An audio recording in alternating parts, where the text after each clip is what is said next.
అందరికీ నమస్తే. ప్రస్తుతం మనతో పాటు సీనియర్ జర్నలిస్ట్ భరద్వాజ్ గారు ఉన్నారు. ఆయనతో మాట్లాడదాం. నమస్తే సార్. నమస్తే. సార్, పవన్ కళ్యాణ్ పిఠాపురం నుంచి చేస్తున్నది సంగతి అందరికీ తెలిసిందే. సో ఈ కాంటెస్ట్లో పిఠాపురంలో ఆయన కలవడానికి ఎవరన్నా వస్తే ఆయన పైన దాడి చేస్తున్నారు, అది కూడా బ్లేడ్లతో అని చెప్పేసి అంటున్నారు, ఆయన పైన, ఆయన గార్డ్స్ పైన. సో ఇది ఎలా చూడవచ్చు సార్? అంటే కోడి కత్తి దాడి లాంటి దాడేదో తన మీద జరగబోతోంది అన్నట్టుగా ఆయన చెప్తున్నాడు.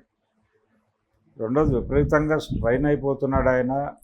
ఈ టూర్లు అంటే గతంలో ఎలా ఉండేదంటే ఎన్నికల ప్రచారం అంటే పూర్తిగా రోడ్ల మీదే ఉండేవాళ్ళు నాయకులు ఎవరైనా కానీ. ఈయన కొంచెం ఇబ్బంది పడుతున్నాడు, స్ట్రైన్ అవుతున్నాడు, రెస్ట్ తీసుకుంటున్నాడు. అలా నెమ్మదిగా నడుస్తోంది ప్రచార పర్వం. రెండోది పిఠాపురం ఒకటే కాదు ఆయన టార్గెట్.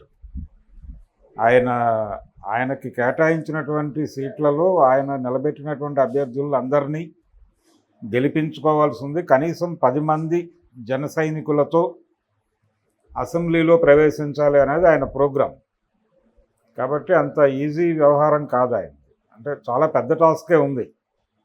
ఈ పెద్ద టాస్క్ పెట్టుకుని వెళ్ళేటప్పుడు ఈ బ్లేడ్లతో కోస్తున్నారు, ఇలాంటివి ప్రచారానికి బాగా ఉపయోగపడతాయి. అంటే పవన్ కళ్యాణ్ని టార్గెట్ చేస్తున్నారు. ఎవరు టార్గెట్ చేస్తున్నారు? వైసీపీ వాళ్ళే, అంతకుమించి ఎవరు లేరు ఆయన టార్గెట్ చేసేవాడు. ఎవరిని విలన్గా చూపిస్తున్నాడు?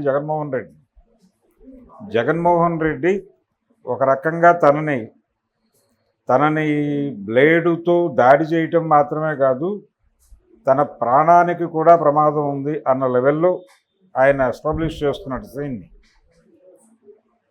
అవతల అంటే ప్రత్యర్థుల్ని చంపేసైనా సరే తిరిగి అధికారంలోకి రావాలనుకుంటున్నాడు జగన్మోహన్ రెడ్డి అనేది పబ్లిక్ మనసుల్లోకి తీసుకెళ్ళి తద్వారా వాళ్ళని కూటమి వైపు తిప్పడం కోసం ఈ తిప్పలు పడుతున్నాడు ఆయన. ఇందులో భాగంగానే పదే పదే బాబాయి హత్య, గొడ్డలి, ముఖ్యమంత్రి ఇవన్నీ మాట్లాడుతున్నారు.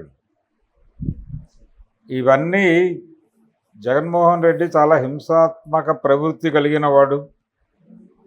ఆయన అంటే ఫ్యాక్షనిస్టు, సైకో అనే పదాన్ని బాగా పాపులర్ చేశారు చంద్రబాబు అలాగే లోకేష్ గారు. సైకో ముఖ్యమంత్రి అని వాడటం అనేది కామన్ అయిపోయింది. దాని ఎక్స్టెన్షన్లో అతను ప్రతిపక్ష నాయకుల్ని చంపేసేలా ఉన్నాడు అని దానికి ఇంకొక మెట్టు పైకెక్కి పవన్ కళ్యాణ్ మాట్లాడుతున్నాడు. టోటల్గా ఇది జస్ట్ ఎన్నికల గొడవే, అంతకు మించి ఎవరో ఏదో చేస్తారు. ఇప్పుడు ఇలాంటి కార్యక్రమాలు చాలా జరిగినాయి గతంలో. రామారావు గారి మీద ఒకసారి చిన్న కత్తితో దాడి చేయటము, ఆయన వేలు కట్టవటము లాంటి సంఘటన ఒకటి జరిగింది. ప్రపంచానికి గుర్తుండే ఉంటుంది. అప్పటికి ఇంకా నాదెండ్ల భాస్కర్రావు టీడీపీతోనే ఉన్నాడు. ఉండగా ఒక సభలో పాల్గొన్నాడు ఆయన. ఆ సభలో ఒక కుర్రాడు లేచి ఆయన మీద దాడి చేశాడు. బాబ్జీ అతని పేరు. తర్వాత అతను అరెస్ట్ అయ్యాడు, బయటికి వెళ్ళిపోయాడు. ఒక లాడ్జ్లో ఆత్మహత్య చేసుకు చనిపోయాడు. ఎందుకు చనిపోయాడు ఏమిటి అనేది అదొక గొడవ ఉంది రామారావు గారి జీవితంలో. అదొక చరిత్ర. ఇలాగే జగన్మోహన్ రెడ్డి మీద కోడికత్తి, ఆ కేసులో అరెస్ట్ అయినటువంటి వ్యక్తి, అతన్ని బయటకు తీసుకురావడానికి దళిత శక్తులన్నీ ఎంత ప్రయత్నం చేశాయి. ఫైనల్గా ఆయన బయటకు వచ్చాడు. ఈ మధ్య ఆయనకి రఘురామకృష్ణరాజు లాంటి వాళ్ళు కూడా వెళ్ళి అభినందనలు చెప్పొచ్చారు. ఇలాంటి కేసులు అనేకం ఉన్నాయి. అందులో ఈ బ్లేడ్ల దాడి వ్యవహారాన్ని కూడా అదే కేటగిరీలో తీసుకెళ్ళి తన ప్రాణానికి ముప్పు ఉంది అనే విషయం ప్రపంచానికి అర్థం చేయించే ప్రయత్నం చేస్తున్నాడు ఆయన. నా ప్రాణానికి ముప్పు ఉంది, నేను ప్రాణాన్ని పణంగా పెట్టి మీకోసం యుద్ధం చేస్తున్నాను ఈ ఎన్నికల్లో, కాబట్టి నన్ను గెలిపించి హంతక ప్రభుత్వాన్ని అంతమొందించండి అనే పిలుపు ప్రపంచానికి ఇవ్వడం కోసం ఆయన ఈ బ్లేడ్ల గొడవ పట్టుకొచ్చాడు. అంతకుమించి ఒకవేళ దాడి జరుగుంటే ఇమ్మీడియట్గా పోలీస్ స్టేషన్కి వెళ్ళొచ్చు, ధర్నా చేయొచ్చు.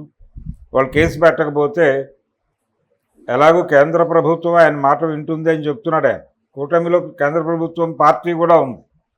కేంద్ర ప్రభుత్వాన్ని ప్రాతినిధ్యం వహిస్తున్న పార్టీ కూడా ఉంది. కాబట్టి నేరుగా సైన్యాన్ని దింపచ్చు ఇక్కడికి, బార్డర్ సెక్యూరిటీ ఫోర్స్ని దించి జగన్మోహన్ రెడ్డి అంత చూడొచ్చు. ఇంత అవకాశం ఉన్నప్పుడు ఎందుకు ఆయన అనవసరంగా ప్రజల్ని భయపెట్టే ప్రయత్నం చేస్తున్నాడు అంటే, ప్రజల్ని భయపెట్టడం ద్వారా వాళ్ళ ఓట్లు గ్రాప్ చేయటం అనేది ప్రోగ్రాం. ఎలక్షన్స్ స్టంట్ తప్ప మరేం కాదు ఇది. పవన్ కళ్యాణ్ గొడవ, బ్లేడ్ల గొడవ, బ్లేడ్లు అని ప్రస్తావించడంలోనే అంటే తన మీద అది కార్యకర్తల జోలికి వెళ్ళలేదు ఆయన లక్కీగా. తన మీద అలాగే తన సెక్యూరిటీ సిబ్బంది ఏమిటి, ఎన్నికల ప్రచారంలో ఉన్నవాడు బౌన్సర్లను పెట్టుకుంటే అలాగా, రేపు పొద్దున ప్రజలు కలవాలనుకుంటే ఎలా ఆయన్ని, రేపు పొద్దున ఆయన ఎమ్మెల్యేగానో లేకపోతే ఎంపీగా కంటెస్ట్ చేయట్లేదు లక్కీగా, ఎమ్మెల్యేగా పోటీ చేస్తున్నాడు. ఒకవేళ ఆయన గెలిస్తే, ఆయన ఏదన్నా మంత్రి అయితే ఆయన యాక్సెస్ అవ్వాలంటే ఎలాగ ప్రజలు ఇలా బౌన్సర్లను పెడితే అనే ప్రశ్న కూడా ముందుకు వస్తుంది. ఇది ఎక్కువ ఆర్గ్యుమెంట్లోకి ఎడితే అలా అంటే ప్రతిపక్ష అధికారంలో ఉన్నటువంటి అధికార పార్టీ ఆయనకి ప్రతిపక్షమైనటువంటి వైఎస్ఆర్సీపీ మీద దాడి చేసే ప్రయత్నంలో భాగంగా సెల్ఫ్ గోల్ వేసుకునేటువంటి ప్రయత్నం చేస్తున్నాడు ఆయన. ఇవి చాలా జరుగుతాయి. చంద్రబాబు నాయుడు గారు కూడా ఇలాంటివే మాట్లాడుతున్నాడు ఈ మధ్య, ఎవరినైనా చంపేయడానికి సిద్ధపడిపోతున్నారు, చాలా జాగ్రత్తగా ఉండండి అని చెప్పి.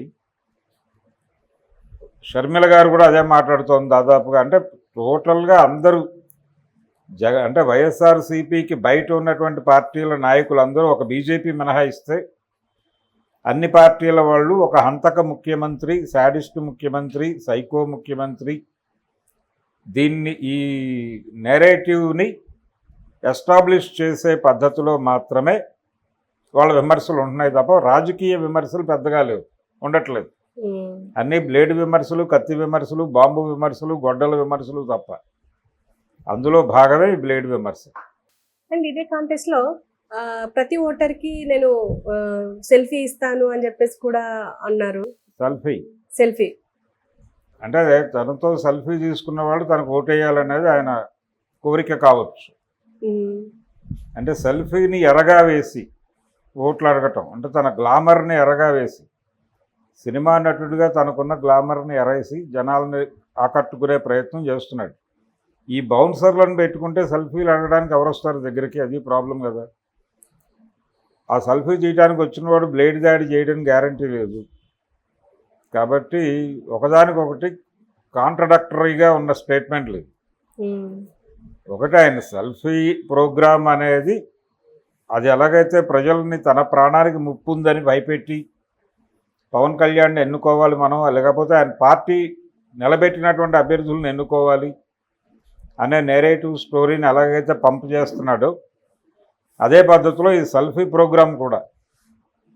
అంటే ఆయన ఎన్నికల్లో డబ్బులు ఇవ్వలేను, నేను ఒక సెల్ఫీ ఇస్తాను అని చెప్పడం.